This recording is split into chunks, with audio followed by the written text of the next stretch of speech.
ప్రియ సహోదరి సహోదరులారా, ముందుగా మీ అందరికి కూడా నూతన సంవత్సర శుభాకాంక్షలు తెలియచేస్తున్నాను. ఈ కాలము ఒక ప్రవాహములాగా వెళ్ళిపోతుంది. ఈ కాలాన్ని మనం బంధించలేము, ఈ కాలాన్ని మనం పట్టుకోలేము. ప్రియ సహోదరి సహోదరులారా, ఈ కాలాన్ని మనం సద్వినియోగం చేసుకోగలము. ఈ లోకములో మనకు వసకబడిన సమయము అనంతమైన సమయం కాదు. దేవుడు మనకు కొద్దిపాటి సమయాన్ని ఇచ్చాడు. మన ఆయుష్ కాలము కొద్దిపాటిదే. అందుచేత సాధ్యమైనంత మంచిని చేయటానికి ప్రయాసపడాలి. ప్రియా సహోదరి సహోదరులారా, పాత సంవత్సరం ముగిసిపోయింది. పాత జీవితాన్ని, పాత అలవాట్లను, పాపిష్టి పనులను త్యజించి ఈ కొత్త సంవత్సరంలో కొత్త మనసును, నూతన హృదయాన్ని ఏర్పాటు చేసుకోవాలి. నూతన అలవాట్లతో, మంచి అలవాట్లతో జీవించటానికి మనందరం కూడా ప్రయత్నం చేయాలి. ప్రియా సహోదరి సహోదరులారా, ఈ సమయము విలువైనది. ఈ సమయం దేవుడు ప్రసాదించే వరము. ప్రియా సహోదరి సహోదరులారా, మన ఆయుష్ కాలం ఎంతో మనకు తెలియదు, కానీ మనం జీవించి ఉన్నంత కాలము మంచి జీవితాన్ని జీవించడానికి ప్రయత్నం చేయాలి. మల్లెపువ్వు చెట్టుకు ఉన్నంతసేపు అది పరిమళిస్తుంది.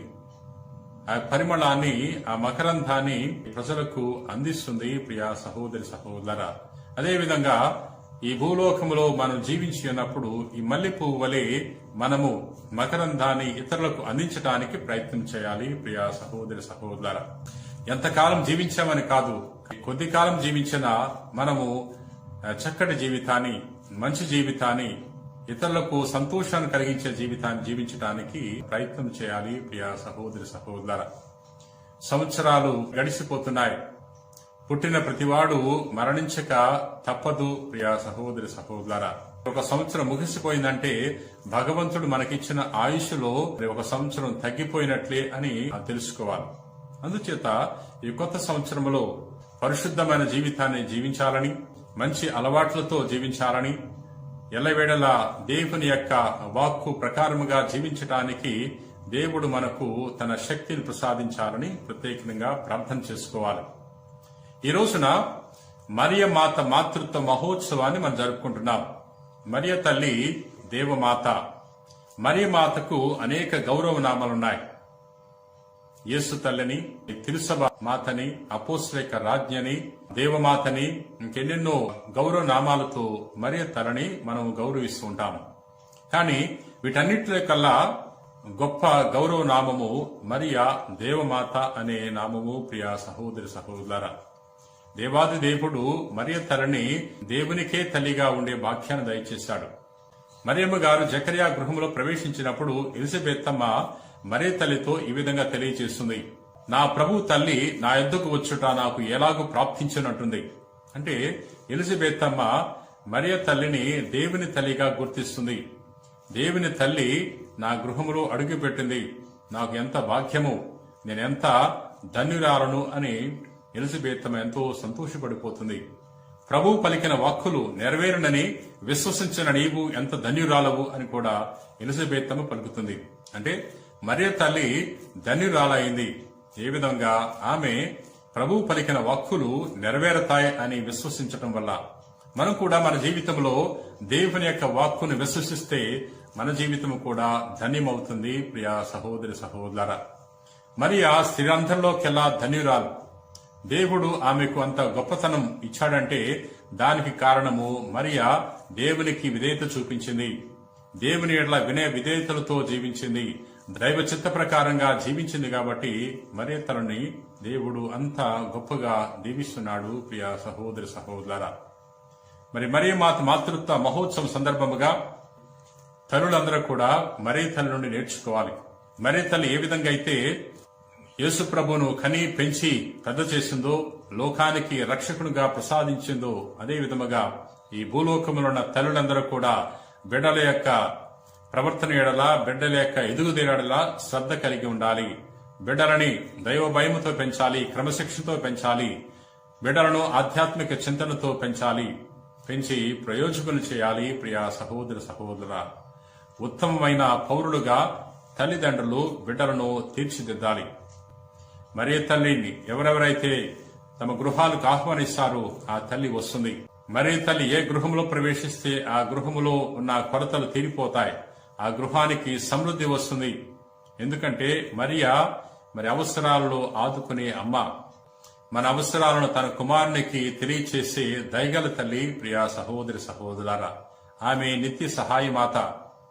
తనను గౌరవించే వారందరినీ కూడా మరియ తల్లి తన కుమారుని ద్వారా బహుగా దీవిస్తుంది అనే విషయాన్ని మనము తెలుసుకోవాలి. ప్రియా మిత్రులారా, ఈ రోజున యేసు ప్రభు యొక్క నామకరణ మహోత్సవాన్ని కూడా జరుపుకుంటున్నాం. యేసు ప్రభు జన్మించిన తర్వాత 8 రోజుల తర్వాత మరి యేసేపులు శిశువును దేవాలయం తీసుకువెళ్లి దేవదూత తెలియచేసినట్లు బాలునికి యేసు అనే పేరు పెట్టడం జరిగింది. యేసు అనగా రక్షకుడు అని అర్థము. యేసు ప్రభు యొక్క నామము ఘనమైన నామము, మహిమ కలిగిన నామము, శక్తి గల నామము. ప్రియా సహోదరి సహోదరులారా, ఈ రక్షక నామానికి అందరూ కూడా తలవంచాలి.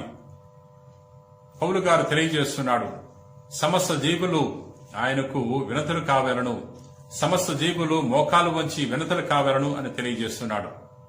పరలోక భూలోక పాతాళ లోకములందలి సమస్త జీవులు కూడా యేసు ప్రభు యొక్క ఘనమైన నామానికి వినతులు కావాలంటున్నాడు. ఎందుకని తండ్రి దేవుడు యేసు ప్రభుకి ఘనమైన నామాన్ని ఇచ్చాడు. సమస్త నామముల కంటే గొప్ప నామాన్ని కుమారునికి దయచేశాడు. ప్రియా సహోదరి సహోదరులారా, యేసు యందు రక్షణ ఉన్నది. ఎవరెవరైతే యేసుక్రీస్తుని విశ్వసిస్తారో వారు రక్షణ పొందుకుంటారు. చేత ఈ నూతన సంవత్సరంలో మనము యేసు ప్రభు యొక్క నామాన్ని జపిస్తూ ఈ నూతన సంవత్సరంలో ప్రవేశించాలి. నేటి మొదటి పట్టణంలో యావే దేవుడు మరి మోషే ద్వారా అహరోనుకు మరియు తన యొక్క కుమారునికి తెలియజేస్తున్నాడు. ఏమంటున్నాడు? వీరు ఈ యాజకులు కొత్త సంవత్సరంలో మరియు పండుగ సమయాల్లో ప్రజలను దీవించేటప్పుడు యావే అనే పేరును ఉచ్చరించి దీవెన పలకాలు అనే విషయాన్ని తెలియజేస్తున్నాడు. నేడు మనం చదువుకున్న మొదటి పట్టణము సంఖ్యాకాండము 6వ అధ్యాయము 22వ వచనము నుండి కొన్ని వాక్యాలు మనం చదువుకుందాం. యావే మిమ్ము దీవించి కాపాడునుగాక. యావే తన ముఖకాంతిని మీపై ప్రకాశింపచేసి మిమ్ము కరుణించునుగాక. యావే మిమ్ము కృపతో చూచి మీకు సమాధానం వసగునుగాక. మీరు ఇశ్రాయేలు ప్రజలను ఆశీర్వదించినప్పుడు ఈ రీతిగా నా పేరు ఉచ్చరించిన నేను వారిని దీవించదను. ఈ పలుకులు యావే దేవుడు మోషే ద్వారా అహరోనుకి తన కుమారులకు తెలియజేస్తున్నాడు. అహరోను తన కుమారుడు యాజకులు. వారు ప్రజలను దీవించేవారు. పండుగ సమయాల్లో మరియు నూతన సంవత్సర ఆరంభంలో ప్రజలకు దీవెన ఇచ్చేవారు. దీవెన ఇచ్చేటప్పుడు దేవుని యొక్క నామాన్ని ఉచ్చరించాలి.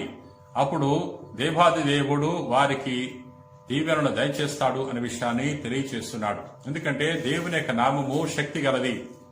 దేవుని యొక్క నామము ఘనమైన నామము. మరి ఈ కొత్త సంవత్సరం ఎలాగ ఉంటుందో మనకు తెలియదు.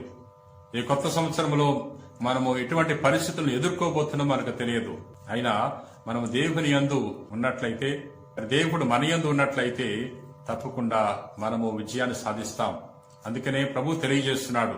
యోహాను సువార్త 15వ అధ్యాయము 5వ వచనంలో ప్రభు తెలియజేస్తున్నాడు, ఎవడు నా యందు ఉండునో ఎవని యందు నేను ఉండునో వాడు అధికముగా ఫలించునంటున్నాడు. మనము ప్రభువునందు ఉంటే, ప్రభు యొక్క నామాన్ని జపిస్తూ తలుస్తూ ముందుకు సాగిపోయినట్లయితే, ప్రభు పేరట మనము అన్ని కార్యాలు తలపెట్టినట్లయితే తప్పకుండా మనం విజయాన్ని సాధిస్తాం. ప్రియా సహోదరి సహోదరులారా, ప్రార్థన చేసుకుందాం. ప్రేమ కలిగిన ప్రభువా, దయగల సర్వేశ్వర ప్రభువా, ఈ రోజున మేము నూతన సంవత్సర పండుగను జరుపుకుంటున్నాం. మరియ మాత మాతృత్వ మహోత్సవాన్ని జరుపుకుంటున్నాం. యేసు నామకరణ మహోత్సవాన్ని జరుపుకుంటున్నాం. ప్రభువా, ఈ కొత్త సంవత్సరంలో మేము నీ యొక్క అనుగ్రహంతో జీవించే భాగ్యాన్ని దయచేయండి. ఈ కొత్త సంవత్సరంలో ఎల్లవేళలా మేము నీ ఆత్మశక్తితో ముందుకు సాగిపోయే భాగ్యాన్ని దయచేయండి. ప్రభువా, మరియ మాత మాతృత్వ మహోత్సవం సందర్భంగా నీ తల్లి యొక్క ప్రార్థనా సహాయాన్ని పొందుకునే వాక్యాన్ని దయచేయండి. ఈ రోజు నీ వాక్యాన్ని ఆలకించి ప్రార్థన చేయించున్న ప్రతి వారిని కూడా నీకు సమర్పిస్తున్నాం. ఎవరెవరైతే శాంతి లేక, సమాధానం లేక, ఆందోళనతో బాధపడుతున్నారో అటువంటి వారందరూ కూడా తాకి స్వస్థపరచమని మా నాథుడైన క్రీస్తు ద్వారా ఈ మనవి చేయించున్నాం తండ్రి. ఆమెన్.